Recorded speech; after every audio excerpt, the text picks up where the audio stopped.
Halo, selamat malam semua. Terima kasih sudah hadir di kelas ini. Free tester CML kelima. Sebenarnya free tester tapi rasa kelas sih. Terima kasih sudah memilih. Yang saya sadari di sini kelas CML kelima ini sepertinya di saya itu energinya tuh wow. Karena tentang perubahan, itu yang saya sadari. Mengapa banyak orang takut terhadap perubahan? Ya. Kita bersama-sama dengan pembicara kita malam ini, Bapak Rahmat. Di sini juga ada Dr. David dan juga Hanifah sebagai host. Silakan Pak Rahmat. Baik, hostnya dulu atau langsung saya ini? Langsung silahkan. Oke, baik. Saya sapa dulu ya, halo semua Infinite Being di sini. Apa yang akan kita rubah malam ini?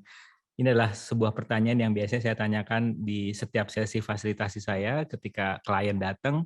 Pertanyaan yang saya tanyakan adalah apa yang mau kita shifting energinya saat ini. Karena ketika kita berbicara mengenai energi, itu adalah sebuah bahasa yang paling pintar untuk merubah kondisi yang sedang Anda alami. Dan kita tidak perlu lagi mencari. Jadi gini, cerita yang sering saya ceritakan adalah ketika Anda menginjak permen karet, pilihannya ada dua, yaitu Anda ngecek ini yang buang permen karetnya siapa, jenis permen karetnya seperti apa, dan Anda ingin marah-marah sama yang buang permen karet itu. Atau ketika Anda nginjak permen karet dan kemudian Anda cek, wah aku nginjak permen karet nih, oke deh aku cari keran terdekat dan kemudian aku langsung move on. Setelah bersih aku langsung move on, creating my life. Begitu juga dengan produktivitas. Apakah teman-teman di sini semakin menyadari bukan kitanya yang nggak kreatif, tapi begitu banyak story, cerita-cerita yang sebenarnya menjadi penghalang kita untuk berkarya. Entah ketika Anda ingin membuat sebuah podcast misalnya, itu yang muncul story-nya biasanya siapa sih yang mau dengerin, barang-barangnya, peralatannya mahal, dan kemudian apakah karya saya bermanfaat bagi orang lain. Nah, ketika Anda mendengarkan story tersebut dan tidak berfungsi dari interesting point of view, apa yang terjadi?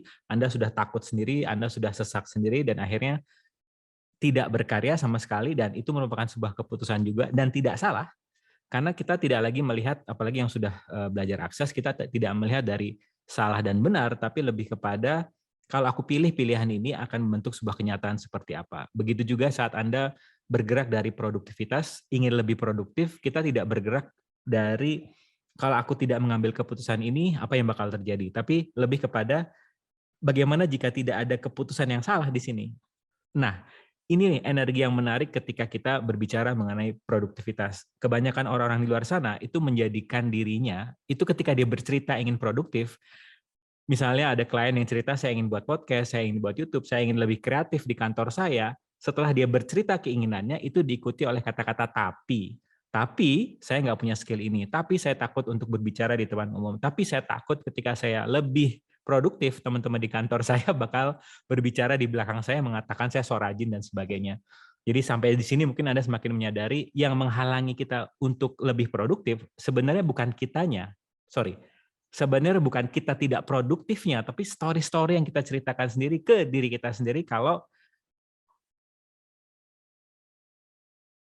untuk tidak produktif. Jadi akan begitu banyak story yang kita ceritakan kepada diri kita sendiri untuk tidak berkarya apa-apa. Jadi kalau saya kaitkan dengan cerita saya, itu ketika saya membuat podcast pertama kali Berkembang Bersama, itu saya membuat podcast dengan niatan ingin bermanfaat bagi orang lain. Apa yang terjadi di tengah jalan berhenti. Kenapa? Setiap episode podcast yang saya buat, itu saya tidak menikmati prosesnya. Selalu saya hakimi. Ini nggak banget nih episode kali ini tidak bermanfaat bagi orang lain. Yang menyebabkan itu tadi, saya berhenti untuk membuat episode podcast dan berhenti sekitar 3 bulan lah. Sampai suatu saat saya mengalami sebuah kesadaran, bagaimana jika membuat podcast is not about being bermanfaat bagi orang lain, tapi lebih kepada apakah saya having fun dalam proses membuat podcast ini. Apa yang terjadi ketika saya ganti cara pandangnya, saya tidak peduli siapa yang memvalidasi karya saya, tapi lebih kepada apakah saya having fun dalam mengedit, mencari topik dan sebagainya. Nah, gratitude-nya podcast Berkembang Bersama pernah menduduki peringkat keempat di Apple Podcast dan sudah di-download lebih dari 10.000 kali. Sekarang saya cek 14.000 kali ke atas. Ini tidak akan bisa terjadi kalau saya masih mendengarkan story yang saya ceritakan kepada diri saya sendiri bahwa ngapain sih berkarya? Kan sekarang kondisinya tidak jelas nih. Di kondisi yang tidak pasti seperti ini lebih baik kamu tiarap aja.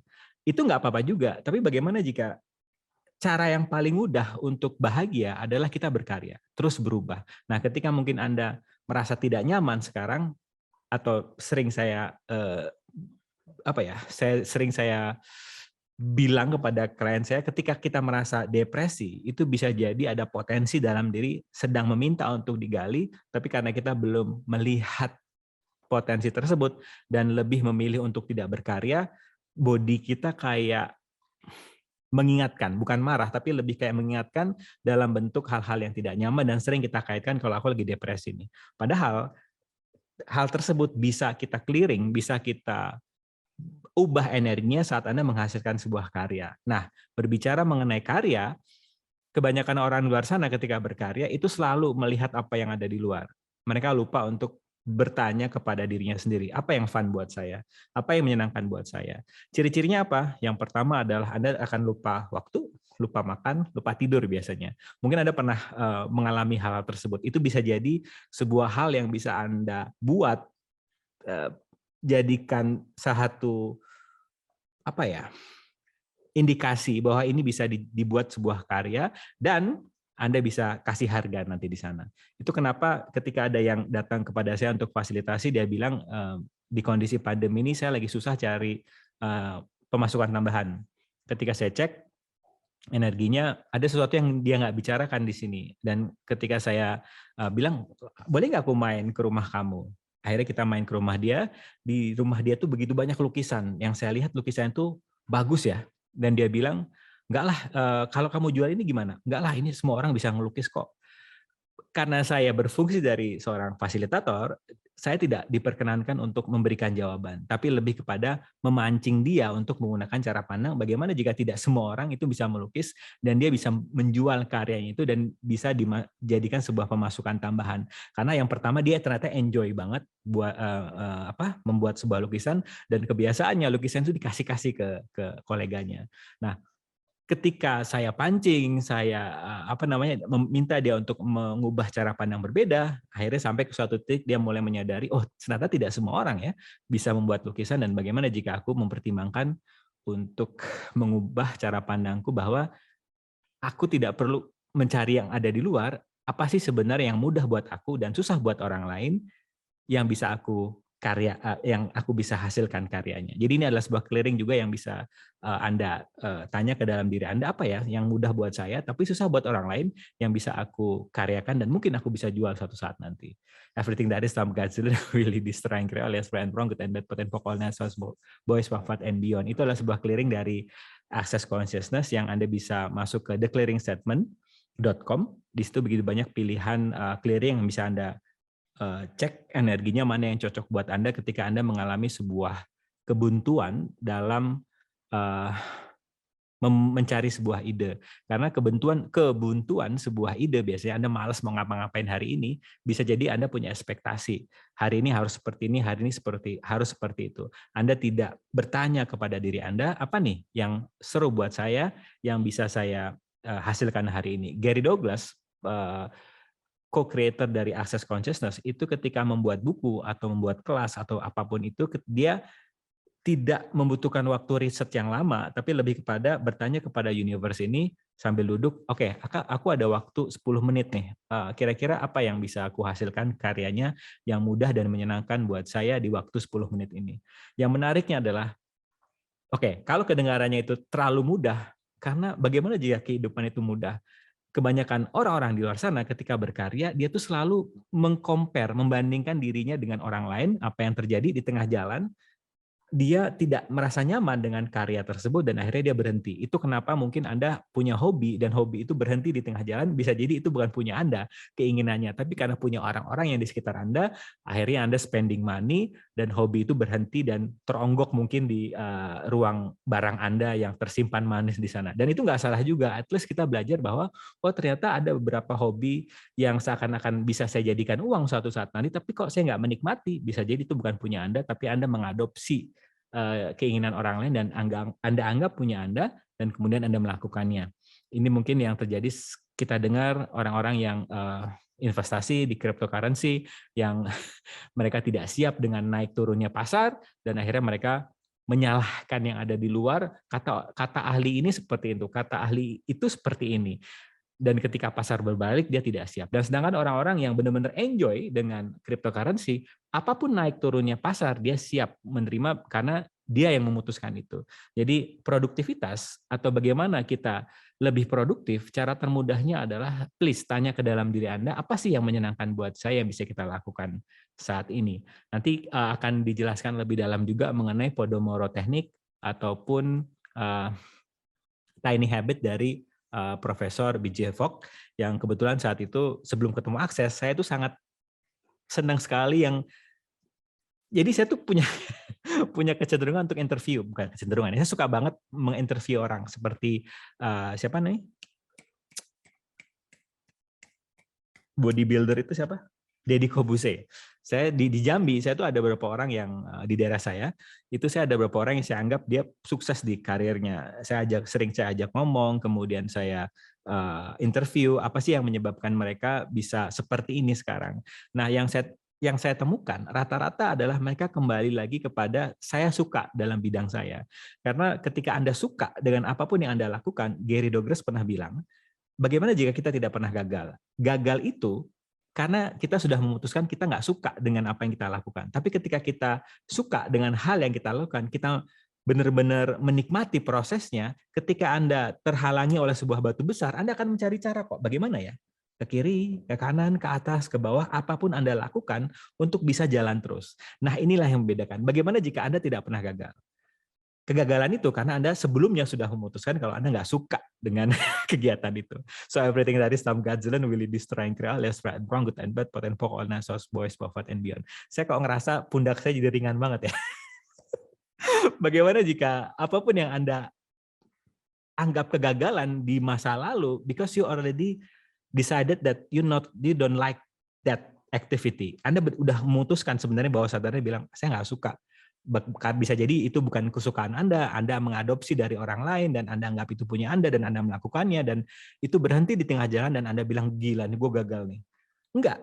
Bagaimana jika nggak ada yang nama kegagalan karena yang berhenti di tengah jalan tersebut karena Anda sudah memutuskannya bahwa Anda nggak suka dengan kegiatan ini. Sedangkan kegiatan-kegiatan yang Anda sukai itu mentok gimana pun Anda akan selalu mencari cara untuk bagaimana hal tersebut jalan terus. Jadi apakah Anda semakin menyadari supermind kita, kemudian who is this belong to, kesukaan-kesukaan kita akan sesuatu, kalau nggak kita cek, itu bisa jadi Anda sedang menjalani kehidupan orang lain, Anda sedang menjalani aktivitas orang lain yang berhenti di tengah jalan karena Anda nggak sama sekali nggak enjoy dengan hal itu. So, ya itu dulu. Ada pertanyaan mungkin?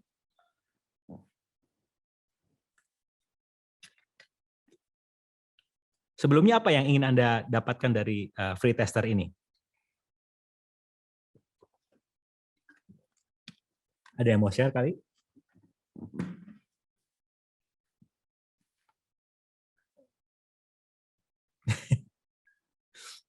Saya, Pak.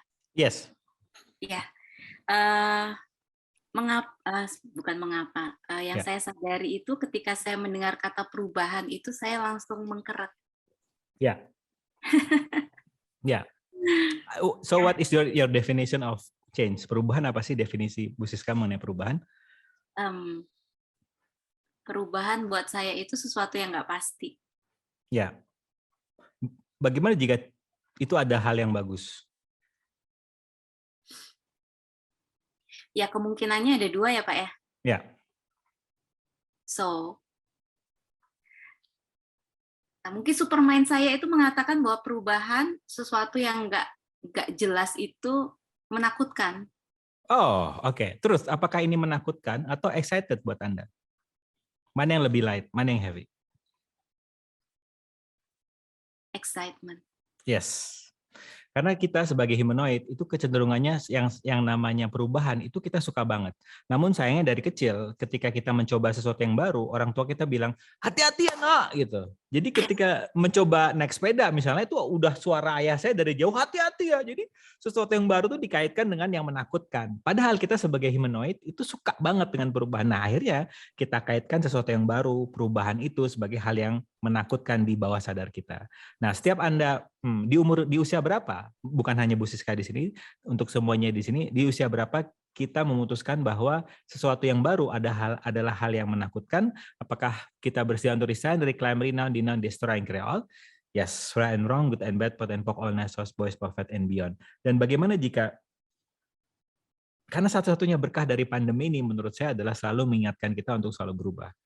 Seperti Kodak, ketika datang produk digital, Kodak bilang nggak mungkin lah digital bisa mengalahkan film yang sudah bertahun-tahun ini merajai. Apa yang terjadi? Kodak sahamnya turun dan produk digital naik. Apalagi ya, BlackBerry bilang nggak mungkin lah orang mau pakai handphone yang tanpa tombol. iPhone masuk dan akhirnya BlackBerry dikalahkan oleh iPhone dan BlackBerry bangkrut dan iPhone merajai.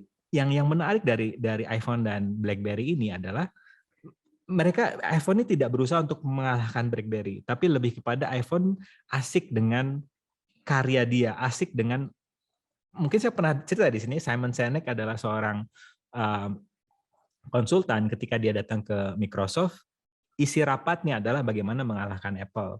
Sedangkan ketika dia datang ke Apple, isi rapatnya adalah bagaimana menghasilkan produk yang lebih baik dari produk yang sebelumnya. Nah, semangat lebih produktif itu bisa kita contoh dari Apple. Artinya Anda selalu melihat diri Anda. Oke, hari kemarin yang Anda anggap keren, bisa jadi adalah sebuah limitasi Anda untuk hari ini. Itu kenapa Akses selalu minta kepada Anda untuk destroy and create siapa diri Anda tiap hari, karena kadang sukses yang kita alami di hari Selasa kemarin itu bisa jadi sebuah limitasi di hari Rabu. Begitu juga dengan apa yang kita anggap gagal kemarin, itu akan menjadi limitasi juga hari ini kalau Anda masih menggunakan reference point-nya atau tolak ukurnya di hari kemarin. Bagaimana jika Anda hari ini adalah Anda yang baru, kira-kira apa keputusan yang bisa Anda ambil sekarang? Begitu. Ada satu nih mengenai perubahan yang belum Bu Siska cerita. Apa nih? Apakah Anda punya story mengenai perubahan yang mungkin membuat Anda melihat perubahan ini sebagai sesuatu yang... Yes, Pak Rahmat kok tahu aja sih. Ih, keren banget sih Pak Rahmat. Jadi aku mau cerita Pak. Aku kan 15 tahun kerja ya. Aku guru. Bosan kan Pak dari umur 4 tahun, ya Allah, sampai sekarang aku bangun pagi dan ke sekolah setiap hari. Ya. Akhirnya tahun 2019 aku memutuskan untuk resign dan aku tahu sih, aku menyadari energinya itu dari trying. Yep. I'm trying to make my own business, but then it didn't work. Ya. Nah, sekarang saya kembali bekerja sambil, jadi intinya membenahi point of view sama pertanyaannya adalah apa yang harus saya siapkan untuk ketika saya memilih hal yang lain, tapi yang sebelum-sebelumnya itu tidak terjadi lagi. Can you facilitate me? Oke. Yang menarik di sini energi adalah controlling. Bagaimana jika tidak ada yang bisa kita kontrol, yang ada di luar, yang bisa kita kontrol adalah how we respond dari kejadian ini. Jadi Akses selalu bilang, all life come to me with ease, joy, and glory. Artinya apapun yang terjadi hari ini, the good, the bad, and the ugly, saya siap. Because I have the mantra, all life come to me with ease, joy, and glory. Dari yang tadi Ibu Siska cerita, adalah bagaimana Anda mengendalikan kehidupan Anda. Bagaimana jika tidak ada yang bisa Anda kendalikan? Yang Anda kendalikan adalah respon Anda. Karena Albert Einstein pernah mengatakan, ciri-ciri orang gila adalah berusaha untuk mengendalikan apa yang dia tidak bisa kendalikan dan tidak mengendalikan apa yang dia bisa kendalikan. Dan ini juga mungkin bisa menjadi sebuah cara pandang yang menarik saat Anda ingin lebih produktif, yaitu please create something that you can control, yaitu apa nih, hari ini, 10 detik ini, keputusan apa yang bisa saya ambil? Apa sih yang menyenangkan yang buat saya, yang bisa saya lakukan hari ini? Karena ini menarik. Terus, apakah Anda sudah memutuskan untuk tidak menyukai baking ketika Anda memutuskan untuk buat produk baking tadi? Yes. Saya dari Tahu sih Bapak aku baking. Jadi sebenarnya Ibu sudah memutuskan kalau nggak di sana gitu. Dan artinya Anda nggak ada yang namanya kegagalan di kamus Anda tuh nggak ada, karena yang nggak works ini because you already decided kalau this is not bukan area saya, tapi Anda sudah memutuskan untuk mengambil itu, dan itu nggak salah juga. Namun juga perlu disadari kegagalan itu sudah bisa dihapus dari kamus Anda, karena Anda nggak gagal, karena kalau gagal itu karena kita sudah di awal udah bilang ini bukan sesuatu yang bikin saya happy. Nah, kalau saya tanya ke Ibu, apa yang membuat Ibu happy sebenarnya? Me, traveling. Oke.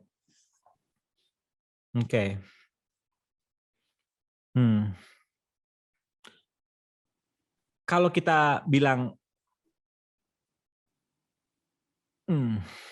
traveling ya, apa definisi traveling di sini yang Ibu punya? Explore new places. Oke. Dan kalau Anda tanya ke kesadaran Anda, how can I make money with this? Yang muncul apa? Vlog. Oke. Virtual Yes. tour. Yes. Oke.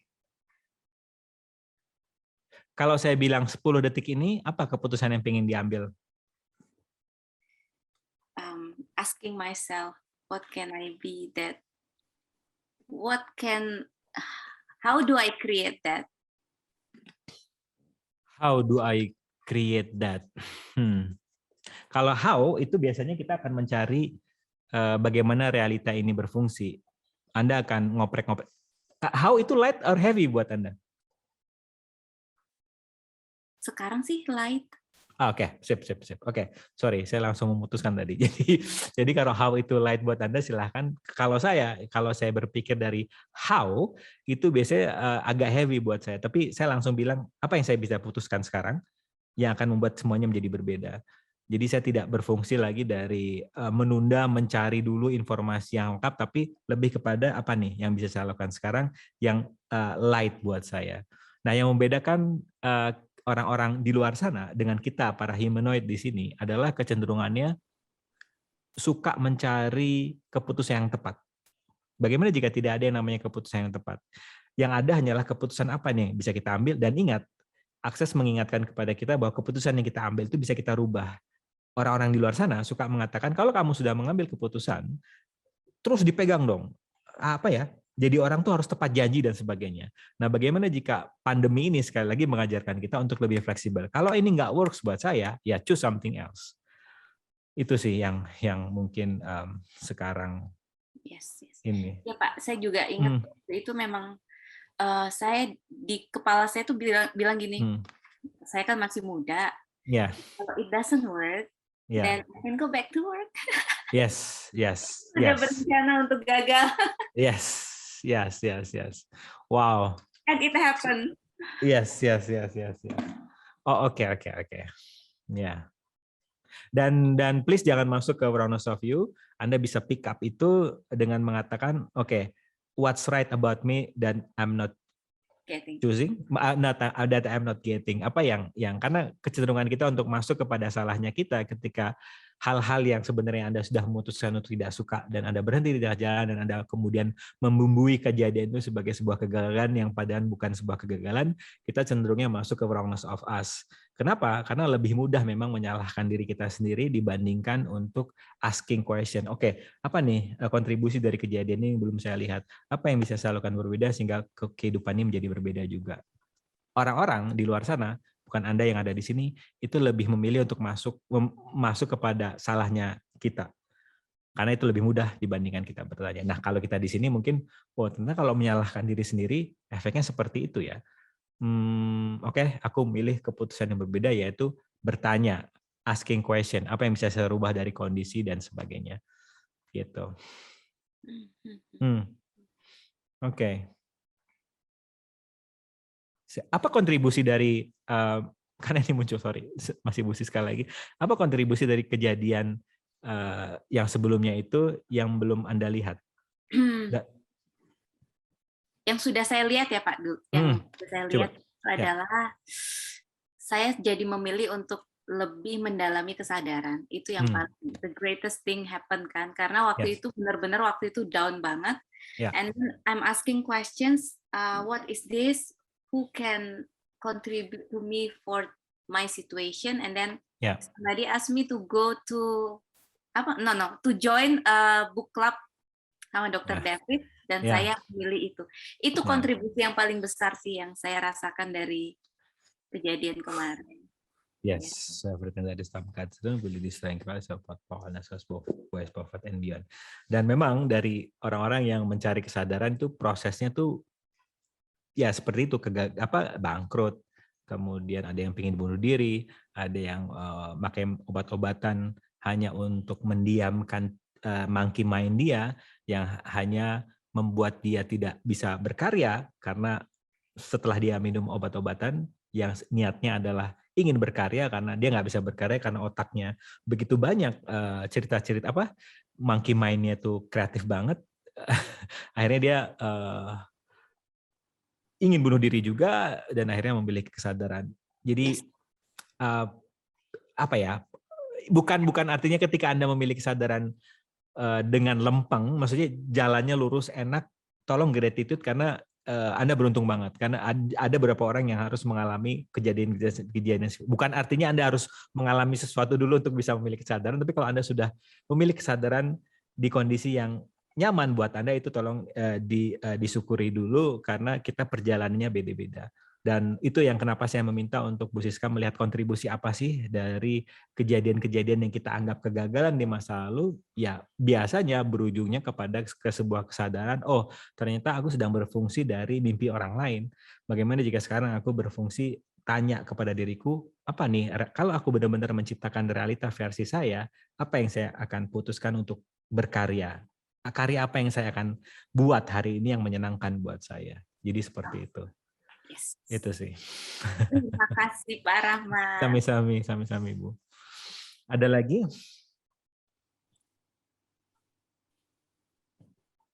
Ingat, tidak ada pertanyaan yang salah, yang ada hanyalah pertanyaan yang buat Anda, karena tujuan dari kelas CML ini bukan memberikan jawaban, tapi lebih kepada mempertanyakan, memunculkan pertanyaan di kepala Anda. Dengan Anda sering memunculkan pertanyaan di kepala Anda akan mempertanyakan semua informasi yang masuk, dan Anda hanya akan percaya kepada diri Anda. Nah, itu sebenarnya tujuan dari kelas CML ini, untuk semakin believe in you. Gitu. Irsa mau tanya, Pak Rahmat. Silakan Bu Irsa. Halo, malam Pak Rahmat. Halo Ibu. Ya, Pak. Yang saya mau tanyakan ini adalah berkaitan dengan penundaan. Jadi, saya itu dulu itu sebelum ikut akses, saya dan jauh sebelum itu, saya adalah orang yang perfeksionis. Jadi kalau udah bikin checklist, bikin jadwal, ya itu yang mesti harus dilakukan gitu. Nah, kemudian setelah mengenal akses, saya tetap melakukan atau membuat jadwal, membuat checklist, to-do list. Gitu. Tetapi saya menyadari bahwa ada beberapa part dari jadwal itu ketika sudah dibuat dan saya harus melakukan itu, saya tuh jadi berat gitu. Nah, tahu bahwa jam sekian harus ketemu dengan ini, jam sekian harus apa gitu ya. Tapi rasanya itu tuh berat gitu. Saya menyadari ada sesuatu yang yang enggak membuat saya itu jadi greater gitu. Tapi saya belum bisa mengurai. Nah, boleh dijelasin tentang penundaan itu enggak Pak? Karena menurut saya kok kadang menunda itu ya oke-oke aja gitu. Yes. Ya. Ya, apa yang Ibu suka dari menunda? What do you love about postponing?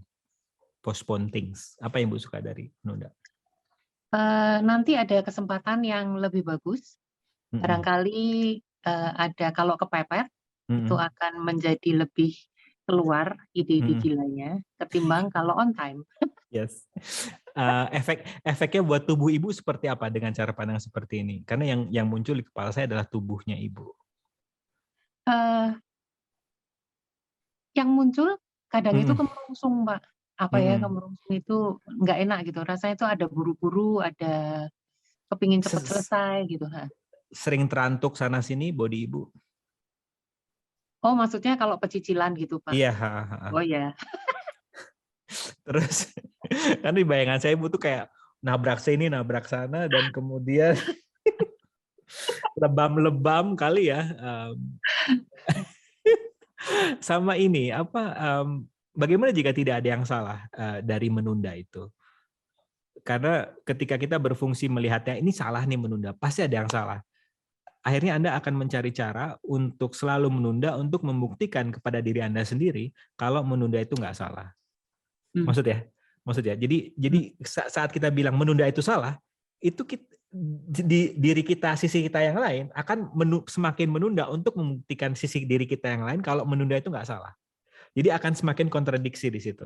Nah, kenapa saya bilang tadi apa yang saya suka sih dari menunda?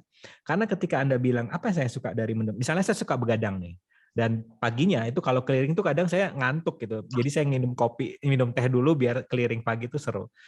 Sampai suatu saat saya bilang nggak bisa gini terus sih. Tapi kok gue tetap begadang ya? Oh, ternyata saya melihat begadang itu sebagai sesuatu yang salah. Realita ini kan berfungsi dari salah dan benar. Dan saya akhirnya setuju dengan realita ini, begadang tuh salah. Dan saya percaya itu, apa yang terjadi? Tubuh saya malah semakin berontak untuk begadang juga, untuk membuktikan kepada saya kalau begadang itu nggak salah. Nah, ketika saya cek, bagaimana jika tidak ada yang salah dengan begadang? So, pilihan apa yang tersedia di sini? Nah, ketika kita masih berfungsi dari menunda itu salah, kita nggak akan bisa melihat pilihan apa yang tersedia di situ. Ketika Anda bilang, oke, nggak ada yang salah kok dari menunda, ini adalah pilihan saya. Jadi pilihan berbeda apa yang saya bisa pilih yang akan membuat kehidupan saya lebih ease. Tubuh saya nggak stres, karena ketika kita menunda itu deg-degannya gede. Ini pengalaman saya, deg-degannya gede dan perlu di body proses yang cukup lama untuk kembali mengingatkan diri saya kalau ada kok cara berkarya yang ide-ide gilanya akan keluar tanpa harus kepepet terlebih dahulu. Bagaimana jika saat 30 hari itu tiap hari ide gila kita keluar, nggak hanya di hari 29 dan 30 saja, yang mana itu akan intensitasnya gede banget dan kecenderungan orang-orang yang menggunakan cara pandang itu biasanya body dia kayak berontak, entah itu dia luyu, capek dan sebagainya. Jadi dan ingat tidak ada yang salah dan benar di sini. Yang bisa Anda tanyakan kepada diri Anda adalah, oke, nggak ada yang salah kok dari aku suka menunda ini.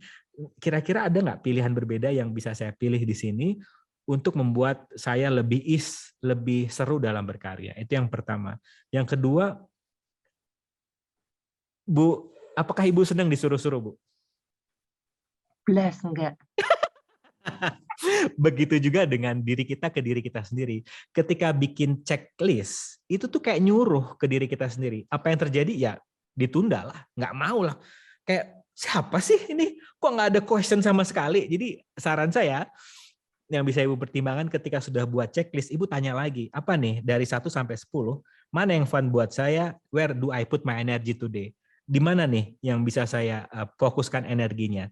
Karena dengan begitu Anda questioning ke dalam diri Anda. Karena para humanoid yang hadir malam ini, pertama adalah pemberontak dan nggak suka disuruh-suruh. Ya nggak apa-apa juga, karena kita tuh paling senang kalau ditanya, kalau disuruh ogah. Nah itu ini yang membedakan produktivitas yang di luar sana dengan yang ada di sini adalah dengan question. Kenapa? Karena kita bertanya. Dan kita nggak nyuruh. Dan asiknya lagi, ketika kita asking question, itu kecenderungan kita untuk menyalahkan diri kita apabila 1-10 to-do list-nya, itu baru 3 doang yang kita selesaikan hari ini. Kalau kita masih berfungsi dari to-do list saja, kecenderungan masuk ke wrongness of us-nya gede. Gila ya, dari 10 gue baru ngerjain 3, gue ngapain aja nih hari ini? lihat tuh teman-teman gue yang ada di sana, pasti mereka udah kreatif banget. Kita nggak tahu, tapi story kita udah muncul gitu. Kita ceritakan ke diri sini kalau kita nggak produktif, kita suka menunda, apapun itu yang semakin menyalahkan diri kita sendiri. Nah, ketika kita asking question, itu kayak my interesting point of view ya. Ini tolong dicek lagi kalau ini cocok buat Anda. Kecenderungannya misalnya dari 1 sampai 10 nih, to-do list saya juga suka to-do list, Bu. Namun saya tambahin lagi dengan kesadaran, saya tanya, where do I put my energy today? Dari 1 sampai 10 itu misalnya yang saya kerjain nomor 5, karena energi dia bilang, yuk ngerjain nomor 5. Nomor 5 dikerjain, itu nomor 1 sampai nomor 10 itu beres semua. Karena ternyata kesadaran kita tahu mana yang perlu kita clear hari ini, kegiatannya.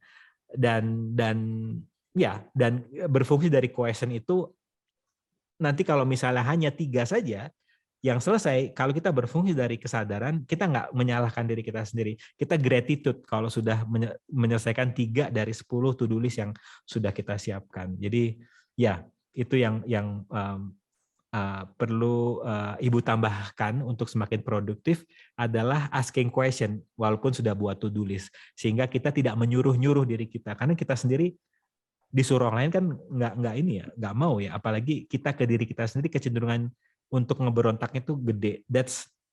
Itu yang saya alami sih sebenarnya. Ya, benar. Kayak memaksa gitu ya Pak ya. Ya. Semakin apa ya? Saya kalau bikin to-do list itu tuh kadang itu tuh bisa pendek-pendek gitu Pak waktunya.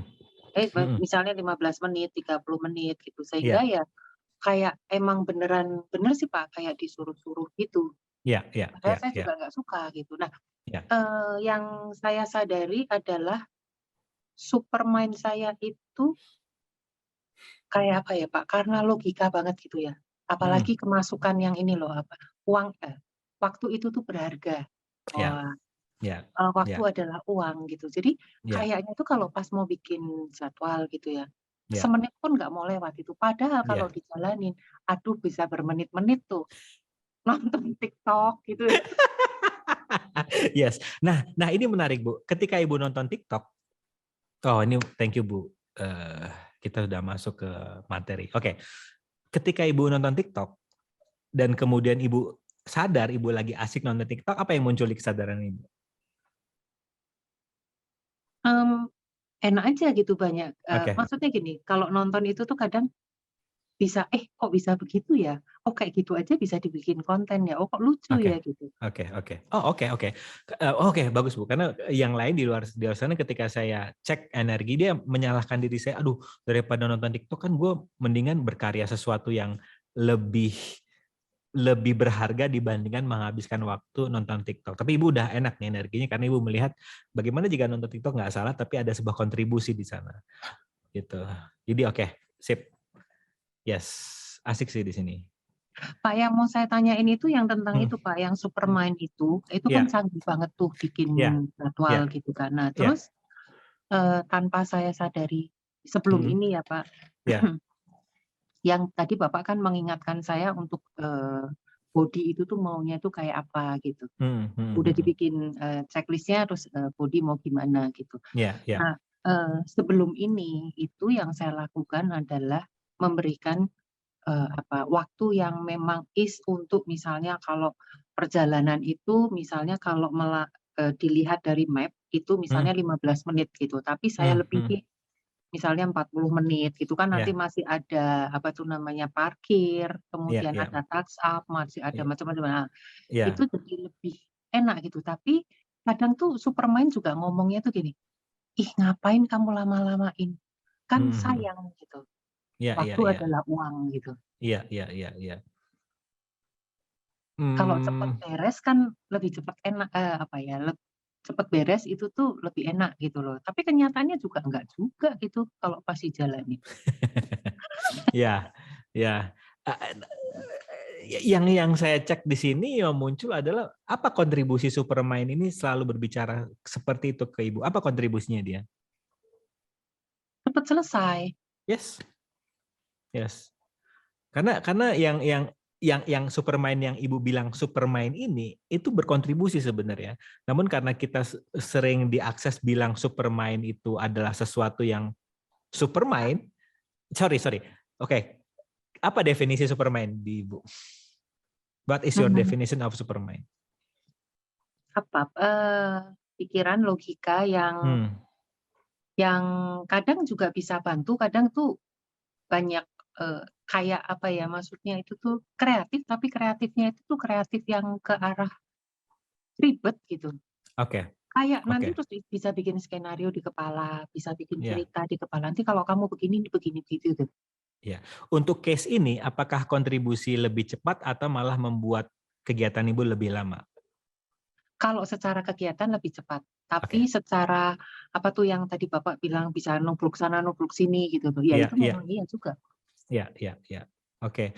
Nah, di sini artinya kita tahu kapan menggunakan supermind karena ada pepatah yang mengatakan pikiran ketika menjadi tuan menakutkan, ketika menjadi pelayan itu sangat-sangat menyenangkan. So that's why we ask, dengan asking question kita tahu kapan kita memanfaatkan si supermind itu untuk membuat semuanya menjadi lebih cepat di kehidupan kita. Bukan kita yang dikendalikan oleh supermind, tapi kesadaran kita yang mengendalikan si supermind ini. Dengan cara apa? Dengan selalu bertanya tadi.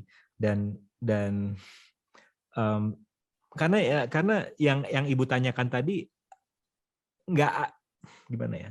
Apakah Ibu sedang mencari cara yang tepat dalam lebih produktif? Yes. Sesuai dengan judulnya, Pak. Bagaimana jika tidak ada cara yang tepat? Yang ada hanyalah keputusan apa yang bisa saya ambil sekarang. Karena ketika kita masih berfungsi dari tepat, artinya ada sesuatu yang tidak tepat di sana. Yang akhirnya ya kita selalu kayak nginjak tuh hati-hati gitu. Lama banget dalam mengambil keputusan. Dan nggak apa-apa juga. Tapi bagaimana jika tidak ada namanya keputusan yang tepat, yang ada adalah apa nih yang bisa saya putuskan 10 detik ini dan bisa saya rubah lagi 10 detik ke depan gitu. Yes. Satu lagi ya Pak. Ya. Itu kan banyak Pak. Saya hidup di Jawa, jadi banyak banget pepatah-pepatah Jawa gitu yang ya karena kesadarannya semakin hari kesadaran itu semakin yang lebih mendalami kalimat gitu ya.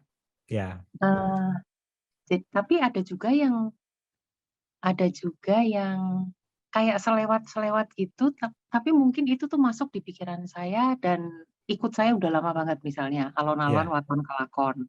Pelan-pelan yang penting itu terlaksana, pelan nggak apa-apa gitu.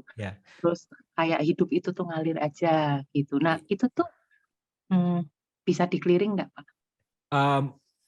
Bukan di-clearing, tapi lebih tepatnya, bukan tepat juga sih, lebih enak itu dicek sama Ibu. Apa ini heavy or light for me? Alon-alon apa? Ton kelakon itu heavy or light for Ibu?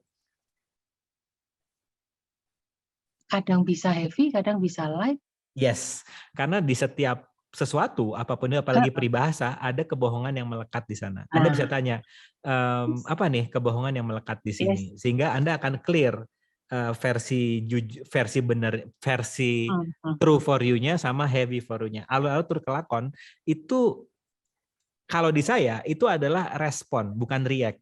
Jadi ketika alon-alon waton kelakon. Ya, itu menurut my interesting point of view ya, di saya itu ketika kita disalip orang, misalnya ketika naik mobil, pilihan kalau kita nggak alon-alon itu kita akan bereaksi, akan saling salip menyalip. Tapi kalau mendengar peribahasa itu versi saya, oke, tanya ketika Anda disalip, kalau dulu pilihannya hanya satu, yaitu balas menyalip. Kalau sekarang alon-alon untuk waton kelakon tadi adalah apa nih pilihan yang tersedia di sini? Mau nyalipkah atau mau santai aja receiving rasa yang tidak nyaman. Jadi itu kenapa selalu dicek ke Anda, apalagi peribahasa itu ada heavy dan ada light-nya di sana, sehingga Anda akan dapat clarity. Oh, ternyata nggak semuanya benar di sini. Untuk versi saya peribahasa ini mungkin enak light, tapi mungkin untuk Ibu kok kayaknya nggak cocok ya buat saya. Ya, choose something else. Pemahaman cara bagaimana ini sebenarnya adalah cara pandang ya. Apa tadi cara pandang Jawa yang Ibu bisa tanya. Kalau saya milih cara pandang ini apa generator buat saya?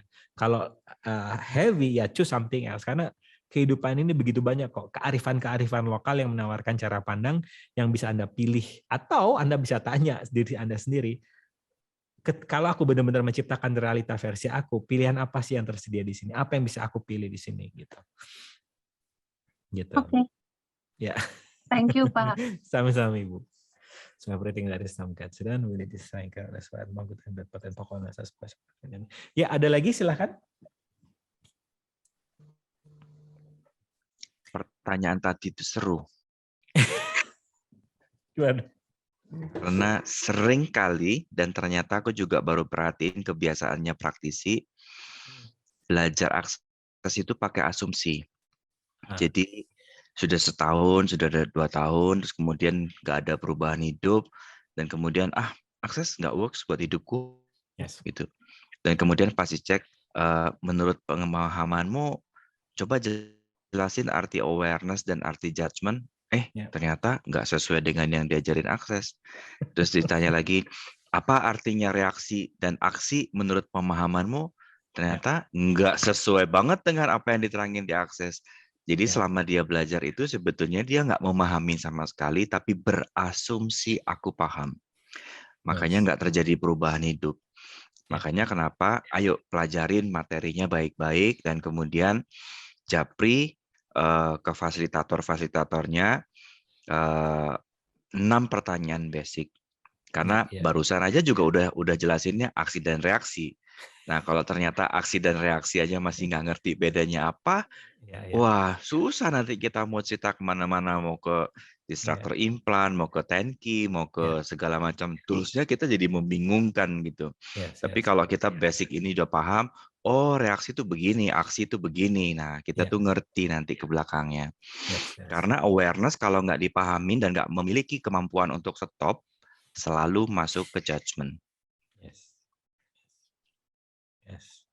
Gitu. Wow. Yang lainnya ada pertanyaan nggak?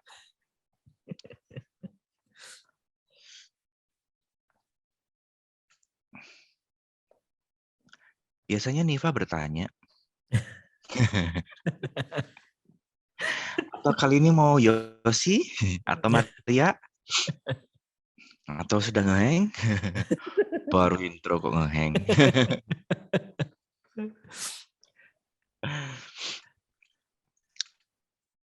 Mungkin yang agak sisi lagi ada goda-godain gitu, Dok.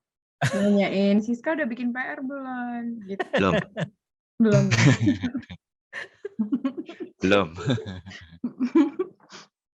Tidak menerima contekan gitu kan. Kata Siska, siapa yang nanya? GR. Bikin ini Pak nih. Loh kan, itu kan di Medan belum ada satupun. Yang di Medan baru 1 yang lulus dan yang paling baru. Baru Leslie yang lulus. Leslie. Wow. Oyento yang sudah 2 tahun. Harus ada giveaway-nya, Dok. Harus ada giveaway-nya itu. Mesti pakai giveaway ya. Aduh. Tapi seru. Aku juga baru belakangan sih baru nyadar.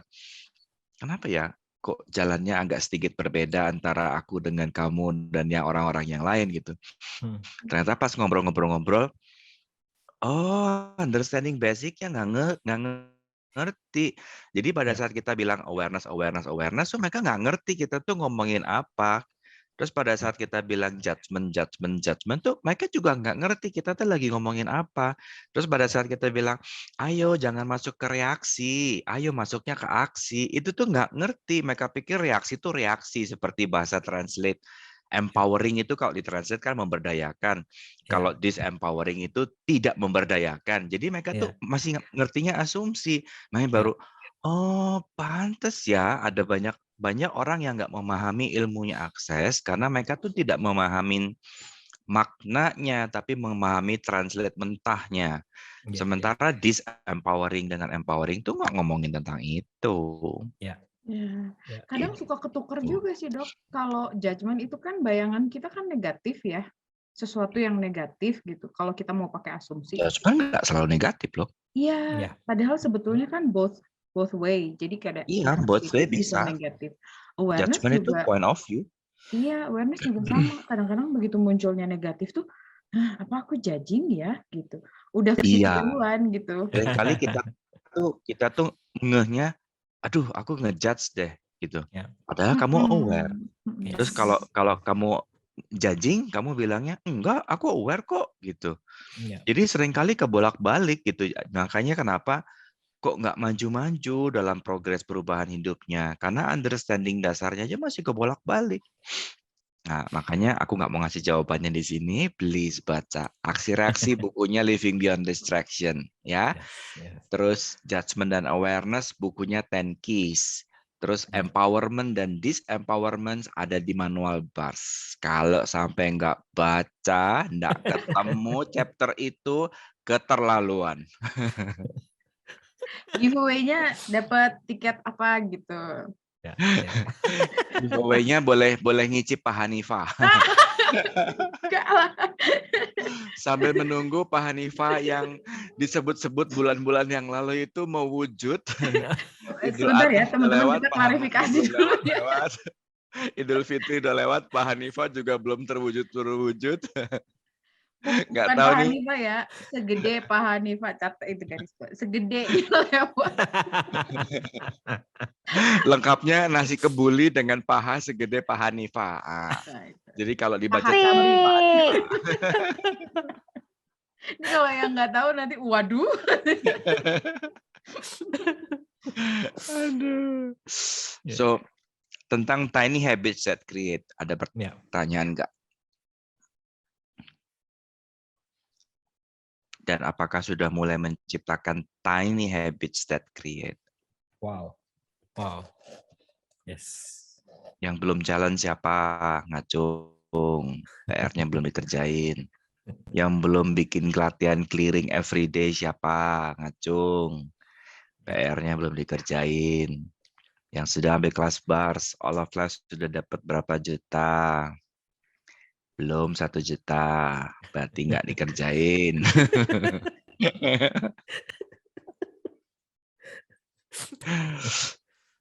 Ada pertanyaan nggak? Tapi Nifa ada beberapa awareness yang muncul sih ketika udah mulai dive in sama si tiny habits ini. Mungkin nanti kita akan difasilitasin di kelas gimana sih caranya si tiny habit ini bisa works buat kita. Kadang kan Yes. orang tuh berfungsinya beda-beda ya dok. Maksudnya ya Pak, Ya. gimana sih cara ngakalinnya nih? Karena kalau udah bikin to-do list, ya karena kalau udah bikin to-do list kan, nanti kita beresin di kelas. burden banget gitu buat ngejalanin tuh bikin to-do Karena list. biasanya orang selalu menciptakan exit stage. Always. Pintu exit kiri, selalu. Ya. Pertanyaannya, you choosing or you pretending choosing? Nah itu, ya. Ya. Karena nanti tuh, kan kemarin tuh Nifa challenge dok, yang drugs itu kan. Itu tuh yang seru tuh munculnya ketika Nifa mau lakukan sesuatu, and then ada banyak yang muncul, Nifa question sama diri Nifa sendiri, is this my drugs? Light, okay, clearing. Terus nanti muncul lagi tuh kreativitasnya, kayaknya ada kayak 5 atau 6 atau mungkin hampir 10 gitu deh, a way of checking out as a drugs, which is interesting. Nanti Pak Rahmat, aku can't wait. Karena kita seringkali pada saat memilih itu selalu menciptakan exit stage. Jadi selalu menciptakan titik untuk balik kucing lah kasarnya. Gimana caranya kalau cancel tengah jalan, aku bisa keluar lewat mana. Nah itu sebetulnya kamu lagi pretending choosing nanti jatuh-jatuhnya. Makanya tadi aku juga nanya Mas Yana di kelas, kenapa ya orang-orang ini lucu? Mau ikut kelas CTI, pengen bisa aware terhadap entity. Begitu kelas entity, begitu aku fasilitasi dan kebuka semua muaknya, terus dia berasa, waduh, dunia of entity ini too much, pengen mundur lagi. Jadi kan kita jadi fasilitatornya kan bingung ya, maunya teh apa sih gitu.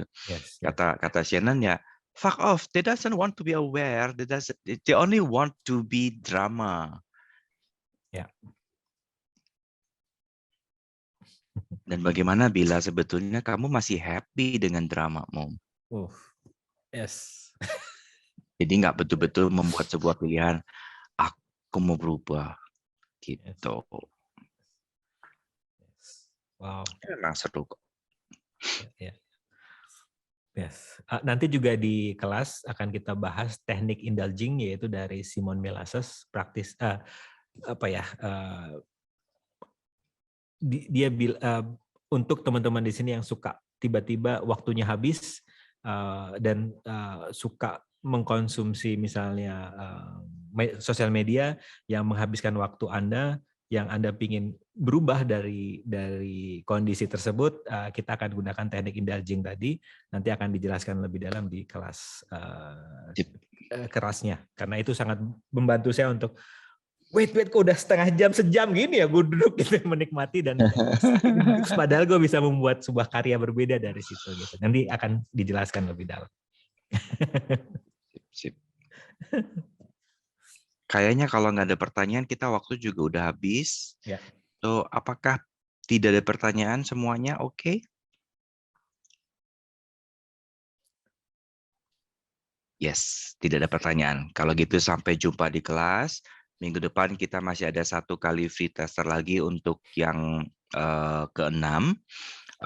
Dan kemudian 2 minggu dari hari ini, 2 minggu dari hari ini, kita akan mulai masuk di kelas. So please be aware. Dan bila kelas ini bawa banyak lightness buat hidupmu, boleh pilih, enggak pun juga enggak apa-apa. Mau perubahan hidup berkelimpahan boleh dipilih, kalau memang enggak cocok juga tidak apa-apa. Oke? Yes. Sampai jumpa di kesempatan minggu depan, dan stay tune dengan kelas CML keberlimpahan seri 1 sampai 8. Oke. Saya kembalikan ke siapa tadi? Kayaknya langsung tutup aja ya. Dah, selamat malam. Thank you. Thank you, Dok. Thank you. Yoi. Thank you semua. Thank you, Dok. Thank Thank you, Dok.